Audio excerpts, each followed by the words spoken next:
안녕하세요. 저는 의정부에 사는 40대 초반의 여자입니다. 저는 어릴 때부터 불륜 소재의 드라마를 즐겨봤어요. 하지만 이제는 그런 드라마를 보지 않는답니다. 실제로 그런 일을 겪었으니까요. 제가 어쩌다가 그런 끔찍한 일을 겪었는지 사연 올려볼게요. 30대 초반에 저는 친구의 소개로 한 남자를 만났어요. 대기업 생산직에 다니는 남자였어요. 당시 생산직이라는 직업에 편견이 있어서 저는 딱히 기대를 하지 않았답니다. 하지만 막상 카페에서 남자분을 만나니 마음에 쏙 들더라고요.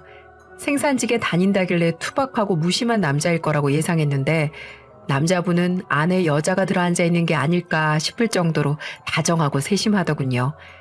어릴 때부터 다정한 남자가 이상형이었던 저는 남자분에게 푹 빠져들었어요. 다행히 그분도 저를 좋아해 주셔서 금세 연인이 되었습니다. 남부럽지 않은 연애를 한 저희는 교제 1년 만에 결혼을 하게 되었고요. 정말 행복했습니다. 다정한 데다가 대기업 생산직이라는 탄탄한 직업을 가진 남자와 결혼했으니까요. 결혼 생활 역시 순탄했어요. 2살 터울의 아들을 둘이나 낳았으니까요. 결혼과 동시에 전업주부가 된 저는 남편과 아이들을 케어하며 매일매일 충실한 하루를 보냈습니다. 하지만 인생이라는 게 행복한 일만 있지는 않더군요. 결혼 10년 차에 절망적인 일이 벌어졌습니다. 그날 역시 남편을 출근시키고 아이들을 초등학교에 등교시켰죠. 그런데 갑자기 남편에게 전화가 오는 거예요. 여보, 무슨 일이야? 뭐 두고 갔어? 회사에서 한창 일하고 있을 남편이 전화를 건 게 의아했던 저는 무슨 일인지 물었죠. 여보, 자세한 거 묻지 말고 병원으로 와. 오면 다 얘기해 줄게. 하지만 남편은 자세한 사유를 말하지 않고 병원으로 오라는 말만 하더군요. 목소리가 잠겨 있길래 걱정이 되더군요. 일단 저는 남편이 말해준 병원으로 갔습니다. 그리고 마주할 수 있었죠. 손목 아래가 절단된 남편을요. 여보, 이게 대체 무슨 일이야? 당신 손이 왜 그래? 무슨 일이 있었던 거야? 저는 손목에 흰 붕대를 감고 있는 남편에게 물었어요. 남편은 시리에 빠진 표정으로 제게 일을 하다가 기계에 팔이 빨려 들어가 손이 절단된 얘기를 하더군요. 대처가 너무 늦어서 봉합 수술도 할 수 없었고요. 일단 저는 남편을 위로했습니다. 저도 놀라긴 했지만 가장 놀라고 슬픈 건 남편일 테니까요. 하지만 슬픔은 그것으로 끝이 아니더군요. 회사는 정말 냉정했고 일을 할 수 없는 남편을 잘라버렸어요. 퇴직금을 받긴 했지만 남편은 더 큰 절망에 빠져버렸습니다. 그날부터 남편은 매일 소주만 마시더군요. 이제 그만하라는 말에 남편은 미안하다는 말만 반복했고요. 여보, 미안해. 내가 조금만 조심했어도 이런 일은 없었을 텐데.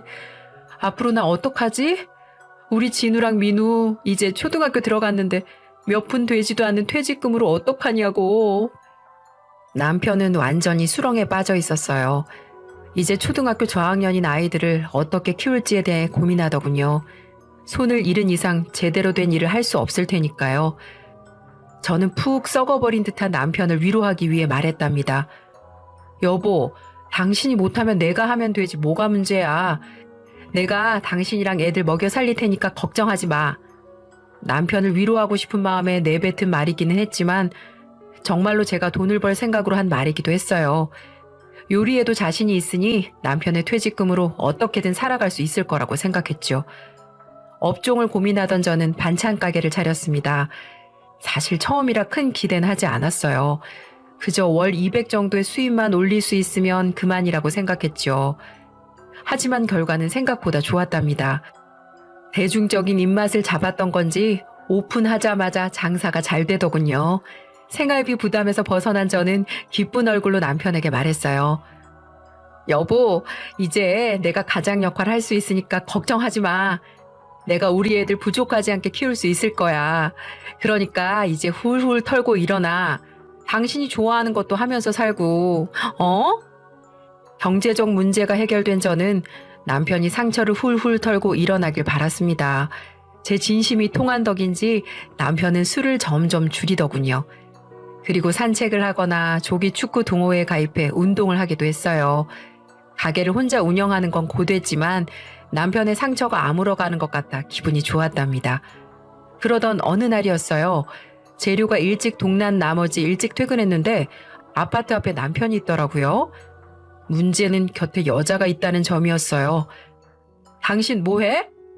제가 다가가자 남편은 흠칫 놀라더군요.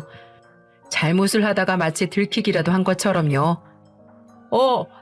당신 이 시간에 어쩐 일이야? 퇴근할 시간 한참 멀었잖아. 재료가 다 떨어지는 바람에 일찍 퇴근했어. 그런데 이분은 누구셔? 그게 조기 축구 동호회 있지? 거기 매니저 하시는 분이야. 남편은 함께 대화를 나누던 여자를 소개했습니다.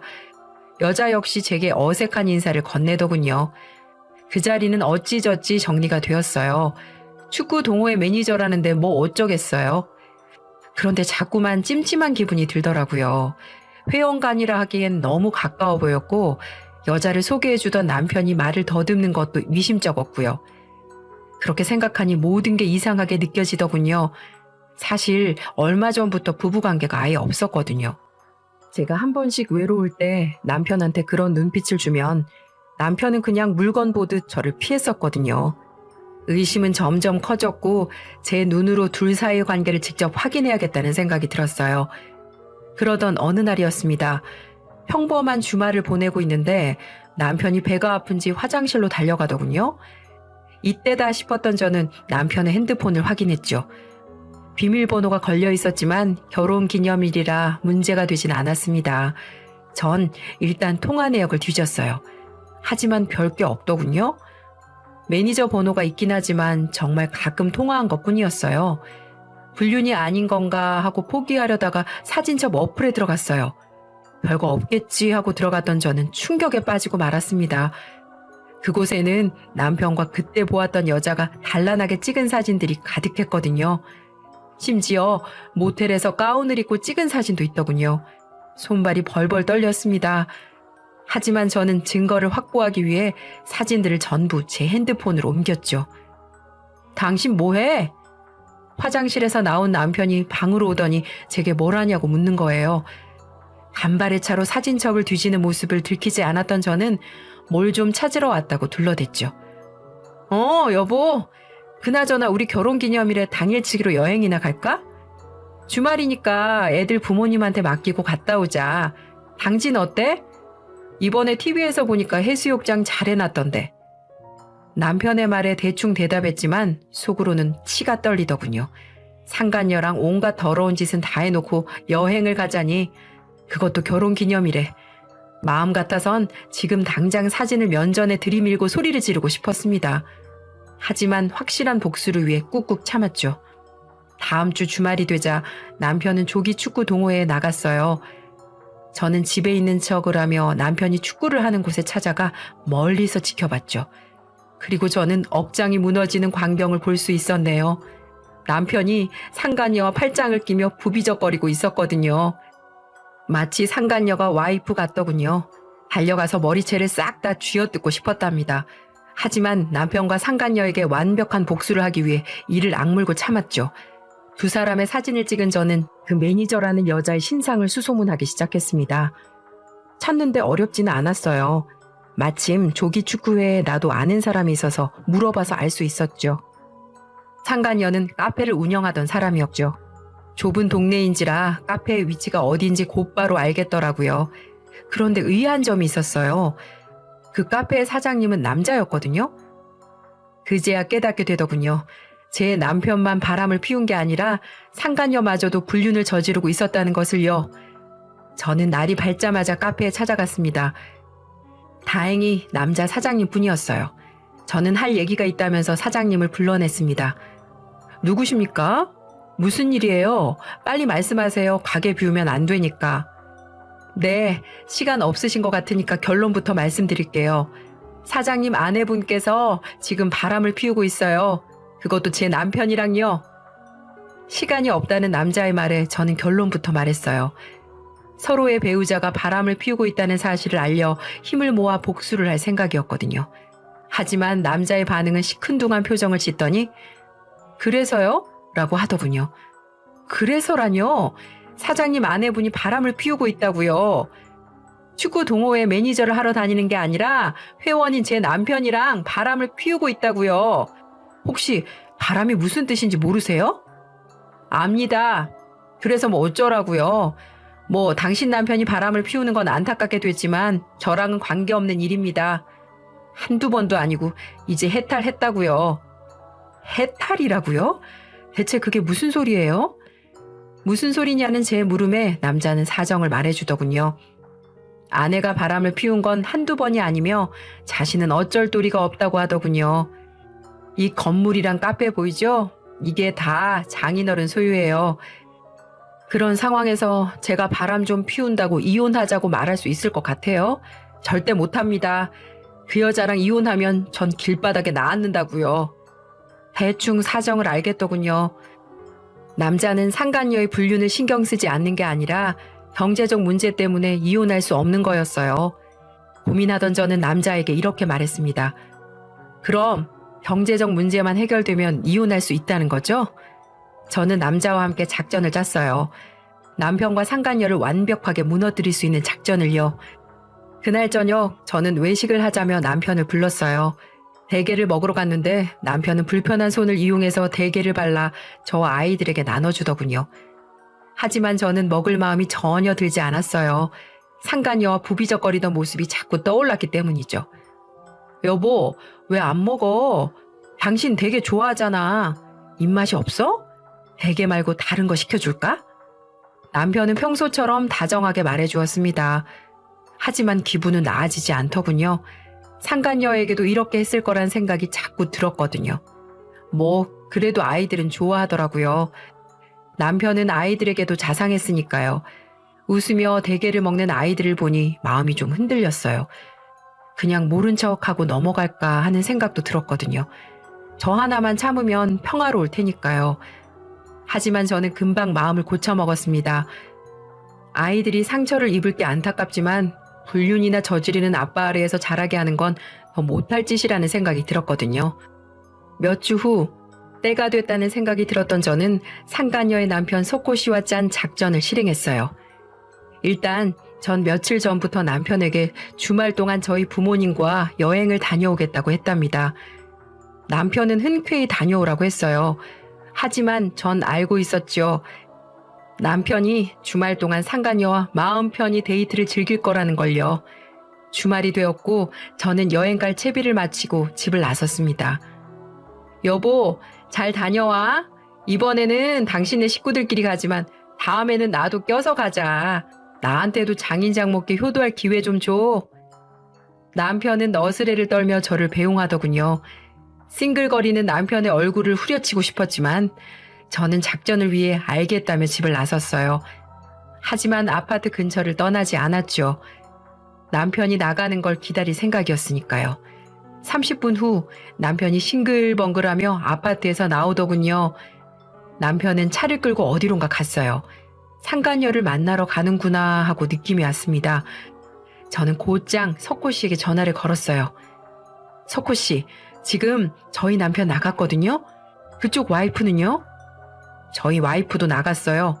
아무래도 그쪽 남편 만나러 가는 것 같아요. 저랑 있을 땐 안 입는 짧은 치마를 입고 나갔거든요. 알겠어요.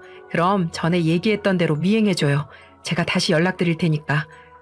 얘기를 마친 저는 전화를 끊고 곧장 부모님 댁으로 향했어요. 갑작스러운 방문에 부모님은 어리둥절해 하시더군요.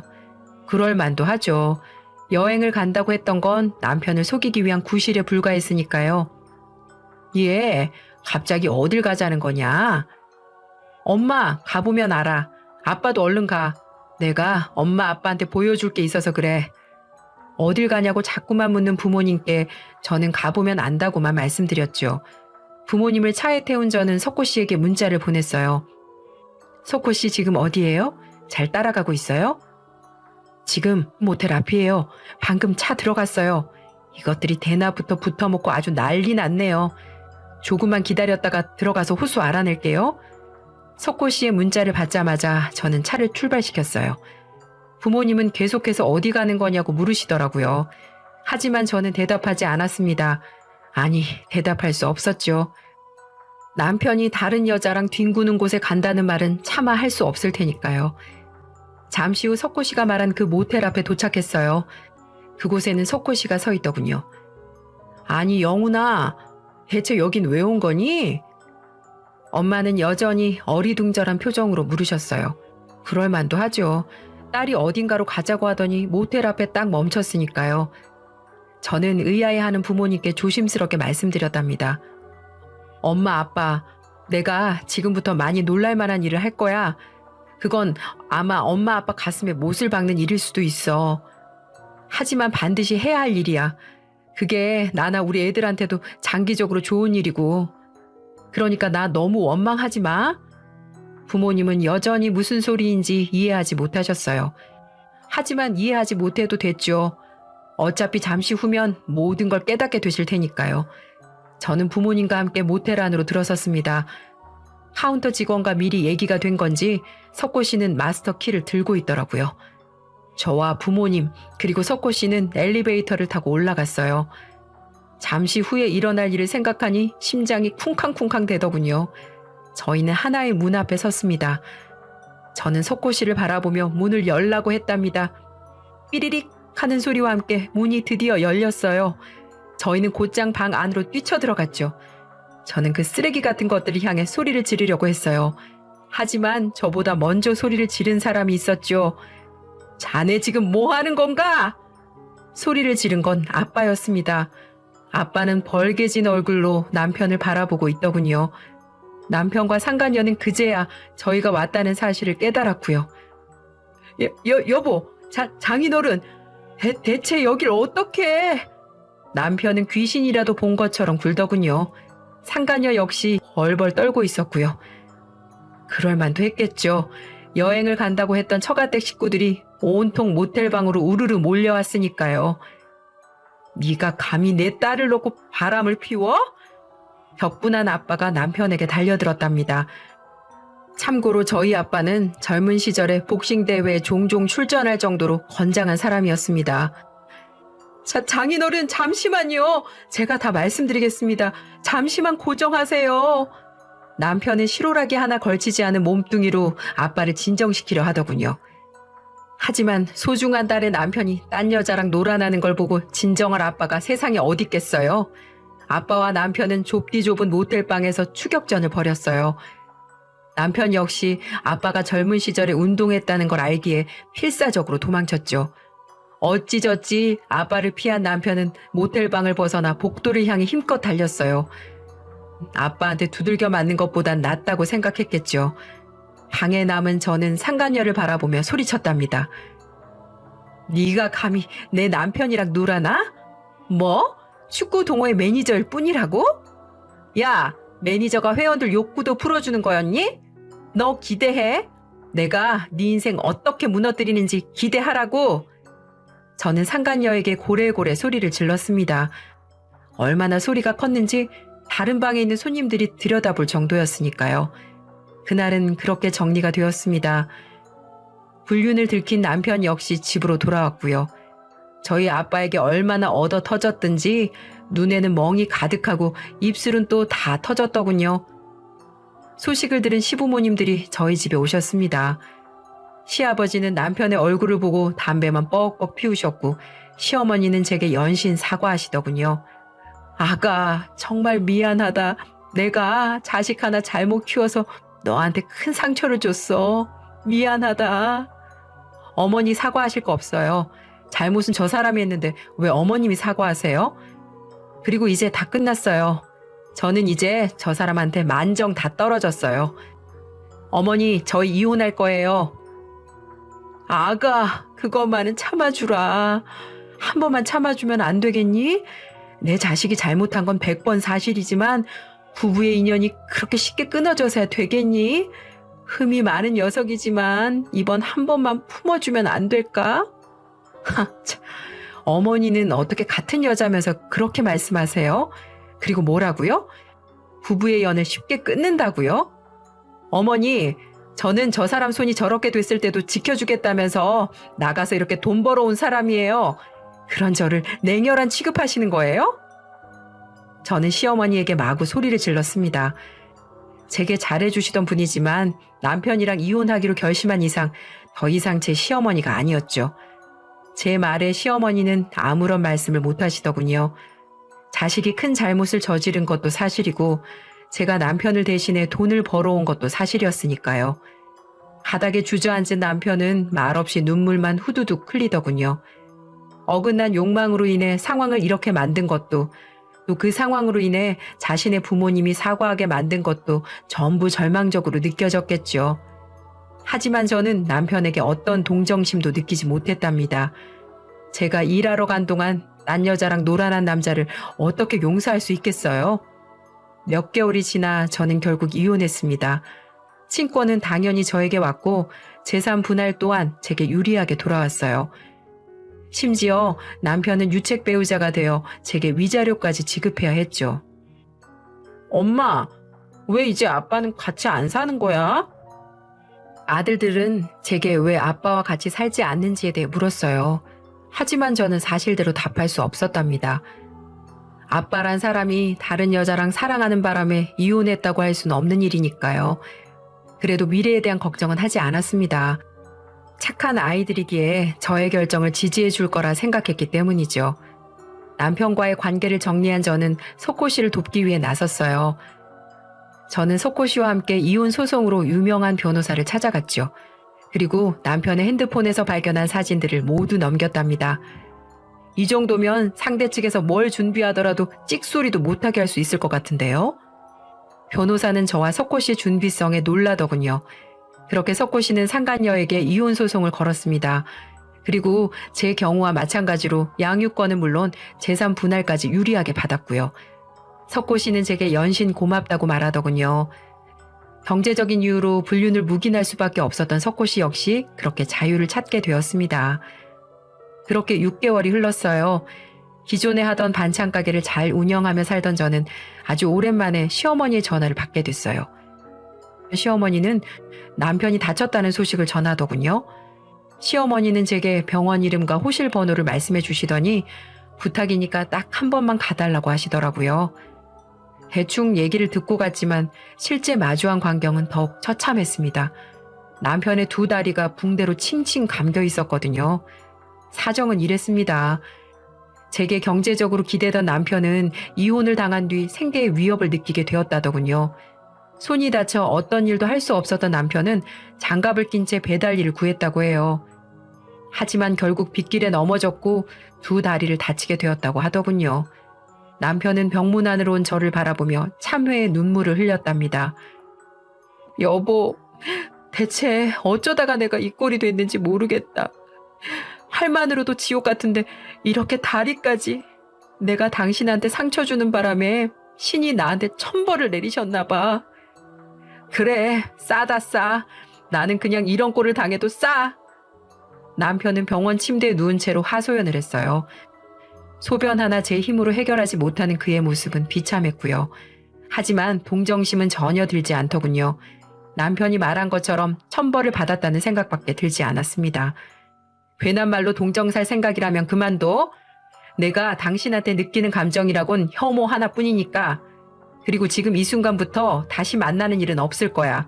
어머니께서 하도 부탁해서 온 것뿐이니까 재결합 같은 거 꿈도 꾸지 말고 여보란 말 하지도 마. 그럼 난 이만 갈게. 저는 남편의 대답조차 듣지 않은 채 병원을 나섰어요.